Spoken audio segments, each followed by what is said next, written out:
Disclaimer for wildlife control consultant and Pest Keek podcast for the Living the Wildlife podcast. Always follow national, state, provincial, and local laws when using pesticides and or other control methods to manage pests. Wildlife Control Consultant, LLC, Pest Keek Podcast, Living the Wildlife Podcast, Stephen M. Vantassel, or their or his affiliates are not responsible for followers' use of the information provided here. Hi everyone, Stephen Vantassel here, bringing another episode of Living the Wildlife as part of the Pest Keek podcast family. Glad to have you on board. I hope your week went well. I'm doing some multiple recordings here because my the kitty of videos is getting a little low, so I'm trying to catch up a little bit here, especially when we start getting near the holidays and everything. Well, do take a few moments, if you would, to subscribe to the channel. We'd love to have you subscribe. Also ring the bell so you can be notified of updates. If you don't like dealing with YouTube, you can certainly reach me over at Rumble. I have an account there under Wildlife Control Consultant. If you need to reach out to me, reach me at Stephen@wildlifecontrolconsultant.com. That's Stephen, Stephen, at wildlifecontrolconsultant.com. You can also reach me on my old email address, wildlifecontrolconsultant@gmail.com, wildlifecontrolconsultant@gmail.com. Well, I was thinking about what we were going to do today, and so looking through some of the literature, and one of the articles that kind of piqued my interest was something on trapping, and I thought this would be something interesting for people to think about.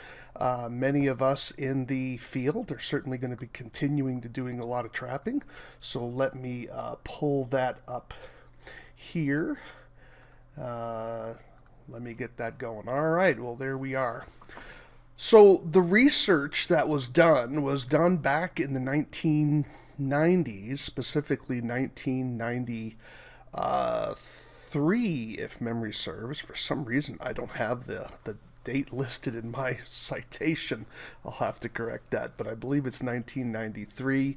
And basically, it was an article written by Mr. Jorgenson, Dearis, and Whitworth, and the title of the article is The Effective Box Trap Design on Rodent Captures, and it was published in the Southwestern Naturalist, Volume 39, Issue 3, pages 291 to 294. So let me repeat that title for you again. The Effective Box Trap Design on Rodent Captures. Now, many of you have been following the podcast know that I'm very interested in using correct terminology. And so what these researchers were doing was they were saying, well, hey, are box traps, it's one with solid walls, more effective or less effective at capturing rodents than cage traps? So there has been some conflicting research in this particular regard. So these folks wanted to sort of revisit this particular question. Those of you that have done anything, followed anything in terms of the research scientists, you'll find that the Sherman trap, as pictured here on the right, is a common trap used by researchers looking to do rodent surveys, small mammal surveys, and they're collapsible. They can stack a lot in group, and so they've been used for years. So they're a very popular trap among researchers dealing with small mammals. So obviously, many of us in the wildlife control field aren't dealing with small mammals in the sense we're not out trying to do a population study on, Paramiscus or, the deer mouse. We're not doing that type of work. We're typically just there. We just want to capture them, kill them, as opposed to a capture and recapture study.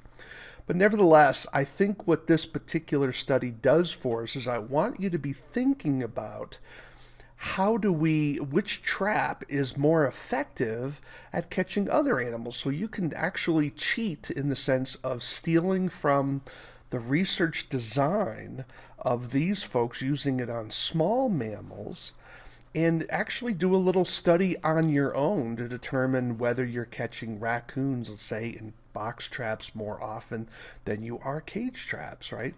And so let's talk a little about, but just so you know, I'm just giving you an illustration of a cage trap here. The cage trap they were using is a brand that I was not familiar with, so I didn't bother repeating it here. I'm not even sure the manufacturer is still in business, but I just wanted to show you that they're both traps of about the same size. So let's go into that study design. They used Sherman traps that were 3 by 3 by 9 inches.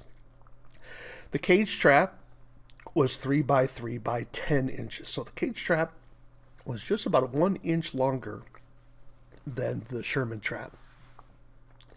They used a paired trapping design, which means that when they put one trap down at a particular location, they also put the other trap with it. So that way the animals that were coming by always had the choice of being captured by one trap or the other. And of course, at times there were situations where both traps had captures. But nevertheless, they were looking to see which trap was more likely to be entered in when you have a large study. And by the way, this was a rather large study. We're talking about over 1,000 trap nights at one location, and I think several hundred trap nights at the other location. So pretty rigorous design. So a trap night, in case you not familiar with that term, trap night means one trap for left over one night is one trap night. But if you had 2 traps at a location overnight, that would be 2 trap nights. If you had 5, that would be 5 trap nights in one night. So it's a way of trying to quantify how much time a trap was out, or a particular version of trap was out in the landscape at a particular time. So they used a paired trapping technique. The locations where they were doing the research was in Texas and New Mexico, 2 locations, and they did the study in the 2 months, September and October of 1992. And so they were trapping, of course, small mammals, because the opening of the trap was only a 3 by 3. So you're not going to catch a raccoon in this particular trap, right? 3 by 3. We're only looking at, something like this. It's not a very big hole for the rodents to get into. So these were small mammals that they were looking for, and that's the type of study that they did. And of course, both traps were baited in identical fashions, of course. So what were the results of their particular study? What did they learn from this? Well, I'm sorry for the chart here, but this is something taken from their page, of course. They're using scientific names, but that doesn't really matter to us as much as looking at the data here. And so when you're looking at they have the column notified as total captures, and that tells you how many animals were captured completely, and then they break down the number of captures per 100 trap nights. So that would be 50 nights with 2 traps, right? So that's 100 trap nights. Notice how, generally speaking, the Sherman column is always a bigger number than the wire mesh column. Now, it's not always the case if memory serves. There is one animal that's just Dipodomys spectabilis, and so I think that is Dipodomys. I think that's like a kangaroo rat, one of the versions of the kangaroo rat. So that was one animal that was caught by the wire mesh trap. But notice the problem: it was only one capture, so it's not statistically significant. So one trap, that could just be a kind of a fluke, so that one doesn't matter. But as a general rule, the Sherman column always caught more animals, often in a significant fashion, more than the wire mesh trap. So what does this tell us? At prima facie, in other words, at first glance, which is what prima facie means, it tells us that some of these small rodents are more likely to enter a box trap rather than a cage trap. In other words, so they like being enclosed. So the question is, does the animal you're trying to capture, is it claustrophobic or is it not claustrophobic? An animal that's not claustrophobic is going to feel comfortable in an enclosed space that it cannot see through, where an animal that is claustrophobic is going to be avoiding boxes in places that make them feel enclosed, right? So this is something that's rather important, and you can see the p-values. That p-value is a form of statistical analysis, the idea of how likely is the results, not just simply a result of randomness. What is the likely that there is something real going on here? In other words, if you roll the dice enough times, you're going to get a certain run of numbers after a while, whether just randomly.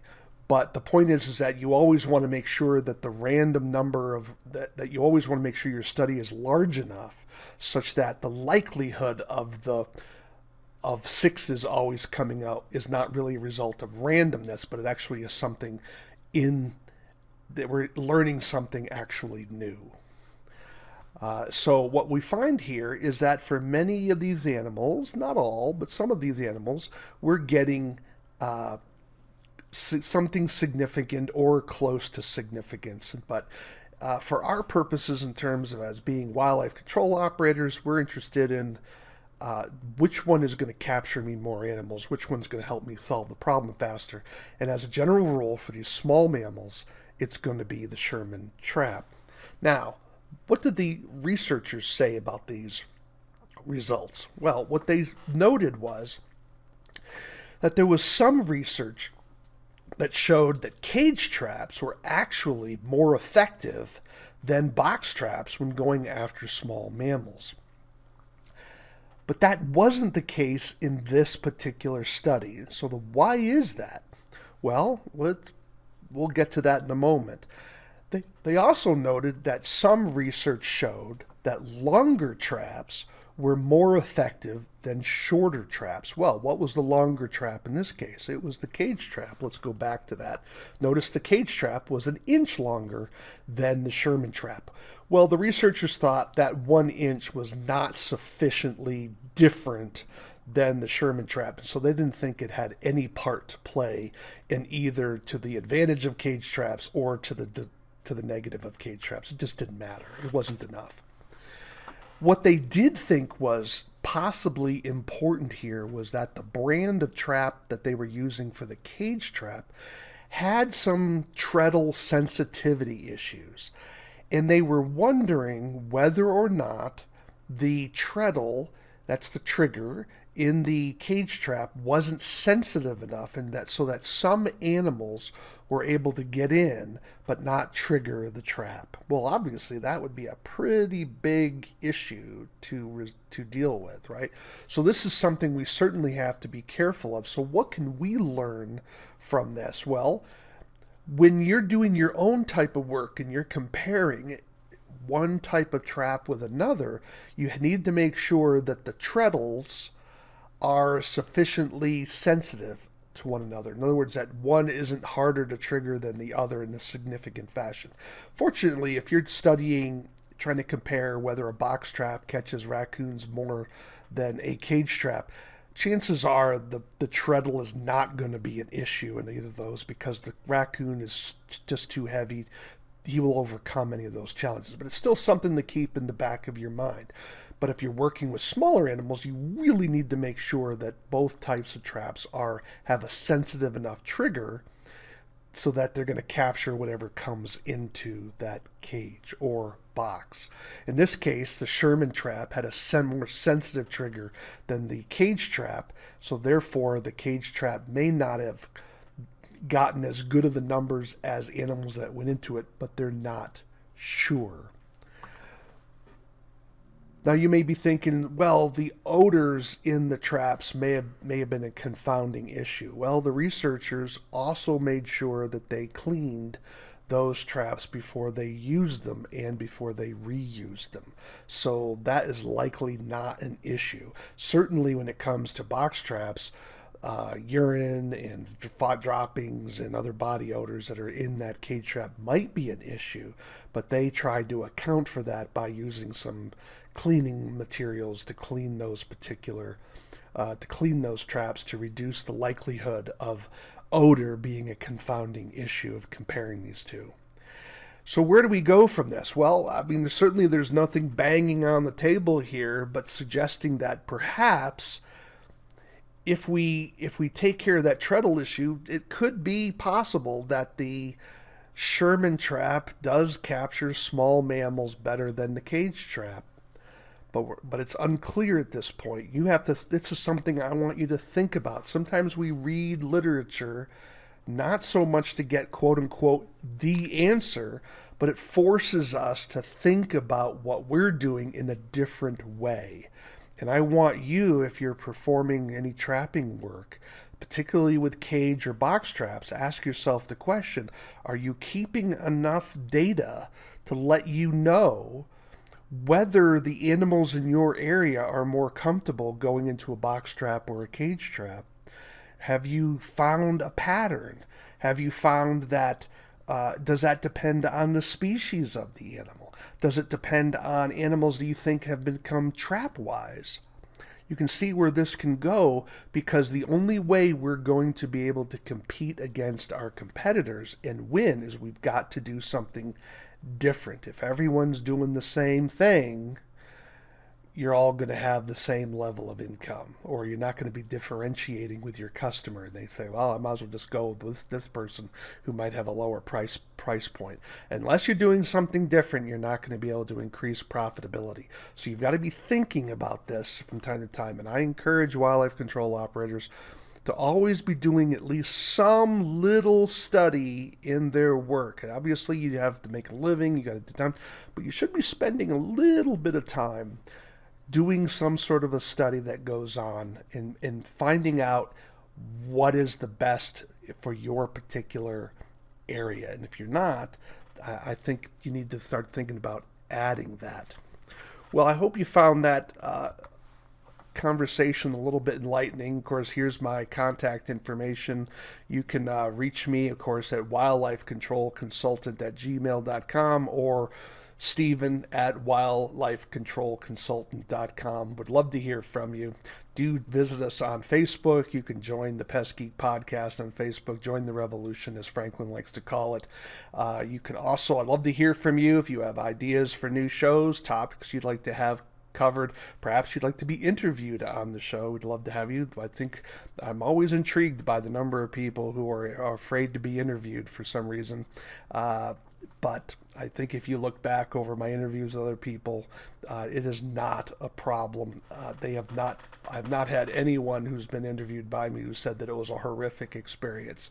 So I think it's something we need to get quality information out there to the public. And so we want to be sure that we're doing this for the professional. Why? Because that's the only way we're going to improve our industry, is making sure our knowledge is improved and that we apply that knowledge. And then I also hope those of you that listen who are not wildlife control professionals, I hope this helps you raise the standard for what you expect from your professional. But also, if you're looking to do your own work, you'll get some tidbits on how to make sure that you at least are working like a professional to resolve problems in your own particular area. Well, thanks for listening again. This is Living the Wildlife as part of the Pest Keek podcast.